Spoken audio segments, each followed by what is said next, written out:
to the good news that Britain and its leadership is now 100% diverse, gentlemen. We finally did it. No white men in charge of any country in Britain, except maybe Northern Ireland. I've not really paid any attention to that. But I do know the mainland, we're fully secured, fully locked down. Fully strong. No white men in charge. Congratulations, mission accomplished, boys. We kept getting told that this was going to take decades. Well, this is the speed of progress. Yeah, exactly. The speed of progress is just going up. Now, in the year of our Lord 2024, there's not a single white man in charge of anywhere in Britain. And sorry, is this peak woke? This is only a good thing. Sure. I mean, it wasn't happening. It might have been happening, but it was going to take decades. But now that it has happened, we all it's have a good thing. It's a good thing. We have to submit. If you question it, if you say, "Hold up, this is very unusual," then I'm sorry, Carl. You're a racist. Yeah. I'm going to have to arrest you after this. Yeah. Are we going to have conversations about representation all of a sudden? Well, yeah. Well, that's the thing, isn't it? Because representation does matter. If there's one thing that you can give to the left over the past few years that they've been harping on, it is that has been actually true, which is that representation matters. You belong to some form of group, and if you don't think that you do, then other people will ascribe that group to you. And if people are in charge who aren't part of your group, they're probably going to do things for their own group. This is very in-group, out-group. Donald Trump would be able to give a masterclass rhetorical speech about it, according to all sorts of news outlets. And it's a perennial truth. Just a quick thing. That's an interesting point. You say, if you think you don't belong to a group, you do, but someone else will. Well, okay, if you think you don't belong to a group, then you can't demand representation. No, because the very nature of representation is that it's group based. So if you don't belong to a group, then you're not represented and can't be represented in your quote representative. Well, this has always been the thing about white liberals, and one of the strange pathologies that they've developed is that they are so against having their own group that they have massive out-group preference too, which is completely unique to themselves, and not really anybody else in the world behaves in that way. And it seems to be because of the fact that they have been denied their own group. They dislike the idea of their own group. So they're like, right, okay, I'm going to take these innate tribal feelings I have and put them on someone else instead and cheer along them. I guess that they have a kind of way of doing it where it becomes they're purely Democrat, right? Or purely Republican, or purely Labour, or purely Liberal Democrat, or Green, or something. Well, it can. It can also be, you can also say that it emerges in sports ball, cheering on teams like that. Anything that has nothing to do with your ancestry and the roots of your own family tree or anything like that. You're not allowed to do anything like that, but if you want to cheer along foreigners kicking a ball into a post or into a net or whatever, I don't watch sports ball. No, I do watch WWE on occasion, but I don't think that counts. But yes, this is all to do with Wales, because Wales has decided that they are going 100% diverse. And I thought I would highlight some of the things that go on in Wales, because we quite frequently have Voice of Wales come in and tell us all about what's going on in the valleys. And it's never very good. It's never very good news. Like in this one, which is almost 200 episodes ago now, bloody hell, from last July, where they were talking about all of the hotels across the Welsh coastline, which are filled with people who shouldn't be there, and the enrichment that they bring with them. Do you know what's really interesting? I learned the other day that 2/3 of the Welsh economy is state-driven. That doesn't really surprise me. Well, the thing is with Wales, is, along with all of the other problems that we talk about and the Voice of Wales talk about, they have a massive problem with employment and the fact that people just can't really earn much money over there. Even when I was in Wales around this time last year, I overheard people in the valleys talking about how there's no money going around anymore. There's no money being circulated. There's no jobs going about. Small corner shops, petrol stations, everywhere was struggling. Yeah. A lot. So 2/3 of the economy are run by the state. Yeah. Yes. And there has been terrible economic disaster. Yeah. And someone is surprised with that? I'm not. I don't know if it's surprise. I think it's more disappointment. Okay. I don't think our audience would be too surprised with that, Yeah. to be honest. But then there was this other one earlier on this year where they appeared and they were telling us about the Welsh schools advertising themselves as kind of refugee centres using young white schoolgirls. Yeah, I mean, the very idea of sanctuary school, you can tell that they've been on Twitter. They have sanctuary states in America. We need to steal that idea. It's sanctuary for people running away from Western culture. century for literally anyone, apparently. Yeah, it's very, very strange. But we compared it at the time to like waving red meat in front of a wolf's face because it's very It does disturbing send a behavior. strange signal, doesn't it? It really It's like, does. what are we signaling? They know who they're advertising to. I'll just put it like that. But I highlight these because the Welsh government has for a long time, like the rest of the British governments, not been governing in the interests of the native Welsh or for the benefit of the British people as a whole. And now somebody who self-identifies himself first and foremost as being black. That's the first thing. One of the first things that he said in his opening speech, and I hope that we'll be able to play that now. Once again, the technical issues have been sorted. Yeah. He doesn't bring up his own mixed heritage because the man who has been voted in by Welsh Labour as the new First Minister is this man, Vaughan Gething. Right. So he wasn't voted in by the Welsh people. No. So it was a kind of, but I mean, at least it was a Brexit split as well. He got about 52%. The person right next to him got 48%. So by Brexit rules, surely the other side should be able to just continually call for another vote over and over and over again into perpetuity. I mean, he's more legitimate than Rishi Sunak then. Yeah, true. That's a good point, actually. But either way, so he's been voted in, and once again, I feel like he is a bit of a mischaracterization that he's been voted in because that implies he won an election in Wales. Well, he's been voted in by the Welsh Labour members, but he has mixed heritage himself. His father is a white Welshman, and I think his mother is Zambian, I believe, when it spoke about it on his Wikipedia page. But as you find with things like this, and is quite unavoidable given just the look of him, he identifies himself as being black because when aesthetically, he is, even if he's of mixed heritage. But I do find that interesting because that's essentially a denial of his own Welsh heritage then. Partially. I think he does still identify himself as Welsh, but this is the thing that everybody has been going on about and all of the media outlets have been talking about as well. First black man to take on the role. Hi folks, sorry to interrupt the video, but I just want to direct your attention to the aesthetics range of merch that we have on the store. These are beautiful images that I think work really well as posters or mugs. So if you want to support us, going over to the merch store at shop.lotus.com is easily the best way other than signing up on the website. BBC, how will it change under his leadership? They bring up the fact that he's black in the article. Vaughan Gething makes history as Wales' first black minister. And there's the other side to this as well, which is that he is the first European leader to be black throughout the entire continent. Once again, Politico also talking about capital B black, first ever capital B black head of government. And this is really where the story is, because a lot of the discourse that I'm seeing around this is not about talking about his policies that he's going to do, any economic reforms. There are some reforms that are going to be going on where they're looking to expand the Senedd, I don't know how to pronounce it, I'm not Welsh, from 60 to 90 seats. But most of the discourse outside of these headlines are harping on this one major fact, because it is historic, because Britain is going to be basically the blueprint for the rest of European countries if trends carry on as they are, which is that you, as a native of your own nation, are going to be disenfranchised politically more so than you already are. Well, I mean, in this guy's defense, he is a native. Right, his father's Welsh, so half of his heritage. Yeah, so that means he's got an ancestral connection to this land, right? And it's the same for what's his face, Vardakar in Ireland. Right, he has an ancestral connection to the land. It's not the same for Rishi Sunak or Humza Yousaf. No, this is certainly true. But I have found through my own investigations into this and just noticing the patterns that go on is that when you have somebody of a mixed heritage, the other is always the thing that gets primacy. Yes, it's the same as when you even look at someone like Meghan, what's her face? Markle. Meghan Markle. When you look at her history, because I watched that god-awful Netflix documentary they did, her father is a white man, and he's the one who got her into the business. He's the one who got her the roles that she was after, because he was a business industry insider in the media entertainment industry. And who is it that she really identifies with? She identifies herself as black. She puts her own identity as black first, whereas that other half of her identity is something that isn't really that touched upon. Isn't she like a quarter black? No, her mother, I don't know about her mother, but her mother looked very black in the documentary. But that part of their identity is always the one that reaches priority. In the documentary, was it a Netflix one? Yes. Because I don't think that color is reliable there.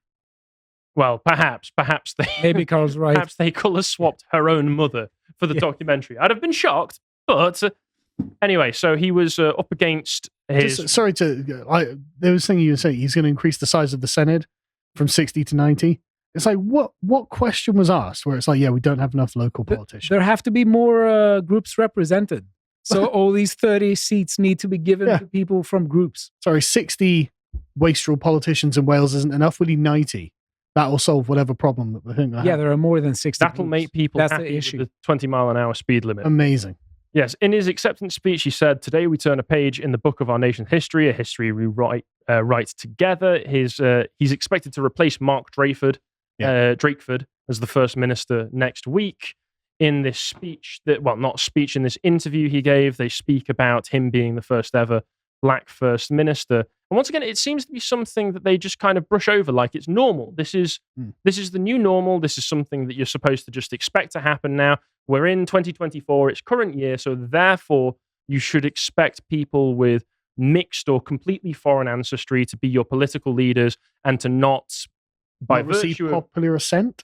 Pardon? They don't receive popular assent? Yeah, they don't receive popular assent. And you should expect them to you should just be expected to have no problems with the fact that they might have priorities outside of the native people of the country because of their mixed or foreign ancestry. And now we go to Hamza Yusuf to talk about Gaza. Yes. Now we go to Rishi Sunak to talk about India. Oh, God. Exactly. So I'll just play a bit of this because once again, it's brushed over, but it's interesting the way they brush it over. Now, you've said you will be the first black first minister of any part of the UK and indeed Europe.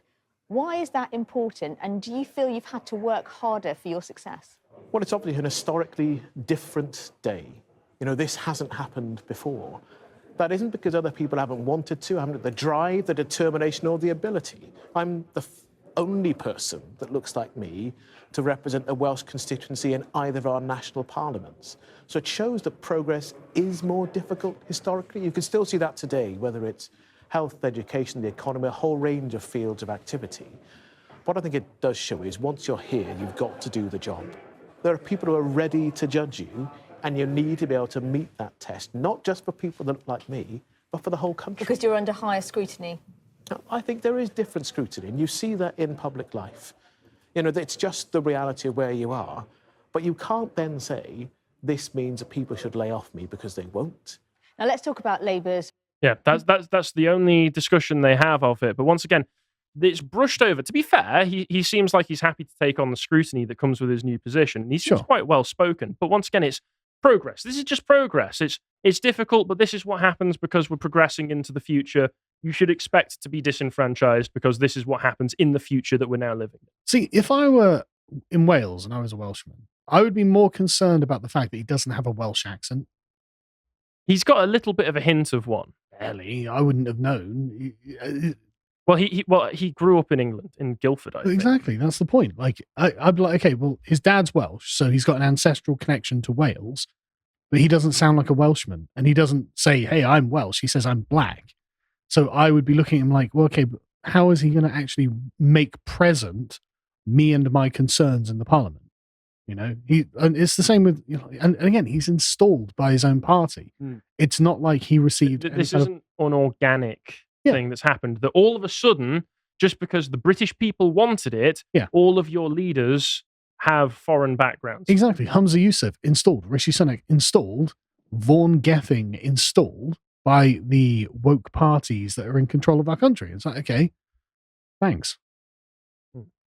And once again, in the BBC article, most of it is talking about difficulties to do with the speech that he gave at the university, some difficulties with the fact that he supposedly accepted a £200,000 donation from somebody who has a bad environmental record or accused of environmental problems. Okay. And then they go on to talk as well about, but Rishi Sunak, He and his party took £10 million from somebody who disliked Diane Abbott. Good point.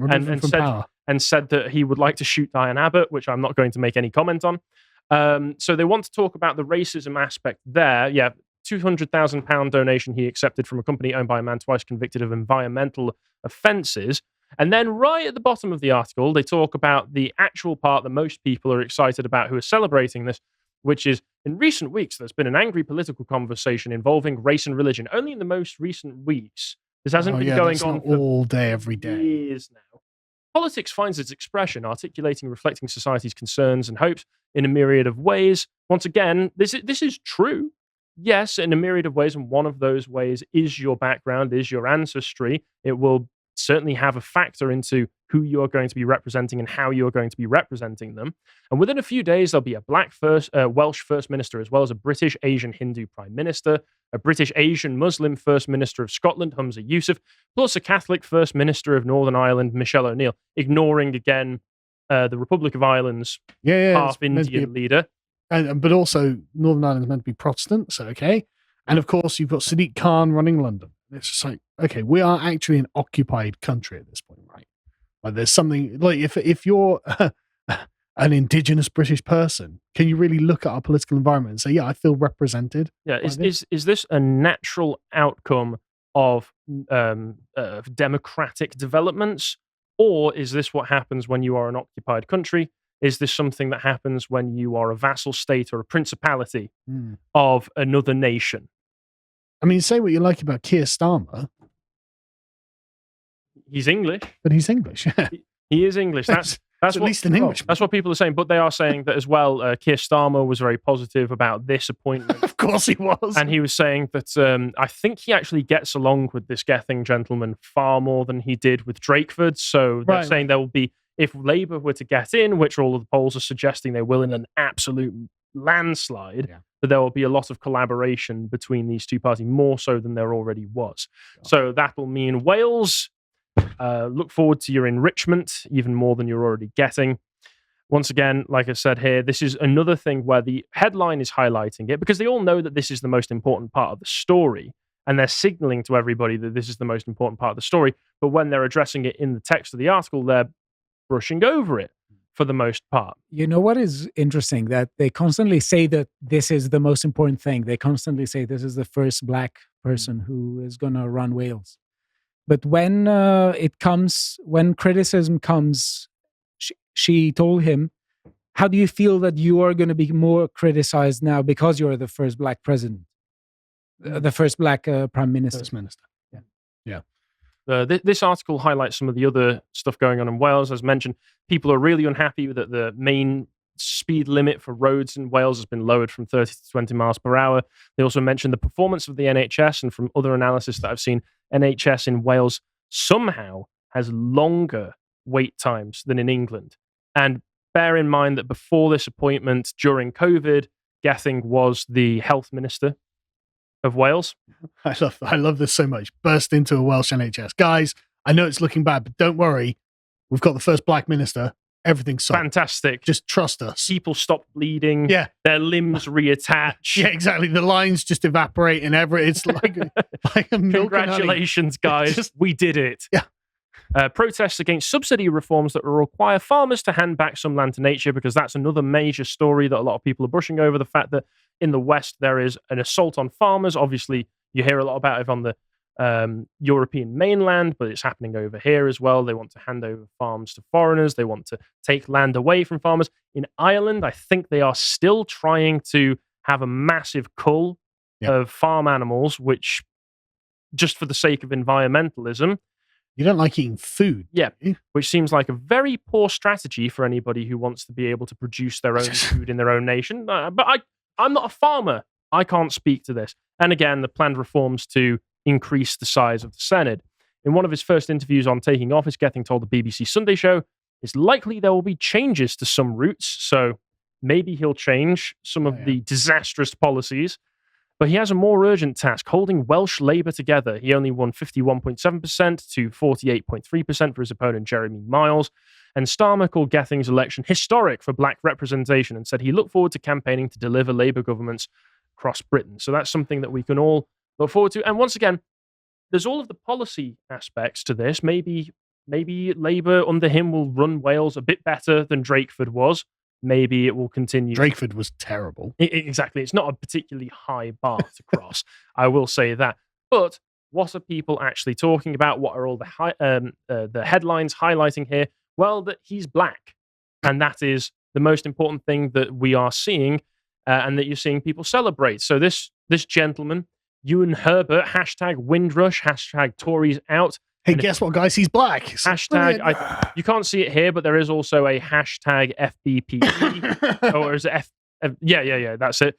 And it says here, for the first time in the history of leaders of all three nations on the island of Great Britain, Albion, in sarcasm marks for some reason, are the fruits of the British colonial empire. This is revenge. Reminder, everybody, we're doing this because we hate you. I mean, he's literally saying it. To the racist, I say, if Britain didn't colonize the world wouldn't be in Britain. It's like, you just can't resist, can you? You can't leave us alone. Yeah, if like, hey, go home. No, take us with you. If you just climbed out from under a rock and are wondering why Lee Anderson and the gang are screaming and whinging about wanting their country back, we've colonized you. That's literally what he's saying. What this man is saying is Lee Anderson and anybody screaming and whinging about wanting their country back are right. Yeah. They are correct. To the racist, congratulations, you were right, but there's nothing you can do about it. We have revenged colonized you. Yes. Because once again, they know these people, like when you had, what was her face? Indian lady. Oh, Narinda. Yeah, when you had Narinda on, and she was talking about her experiences in England, it was very interesting that she was saying that the very presence outside of London of a majority of white people makes her uncomfortable. Makes it so that she feels like she is out of place because that's just a visual distinguishing feature that you know you're not of this place. When she's in London, because it's not really an English city anymore, she feels comfortable. So all of these people who are foreigners who've been dropped into our country without having ever been voted on or asked the natives of this country, they look at this now and they say, fantastic, they are ruling for me. It's amazing. They're not ruling for the English, they're ruling for me. The British public did not vote for these men. No. Somehow they're in charge. Almost like we're not in, almost like democracy is a joke. It doesn't have to be a joke. It just managed democracy. But it is. It doesn't have to be, but it is. I mean, it could be that we got the people we elected. Then we've got Nazir Afzal, who is the Chancellor of the University of Manchester. So this man is in charge of many people's education.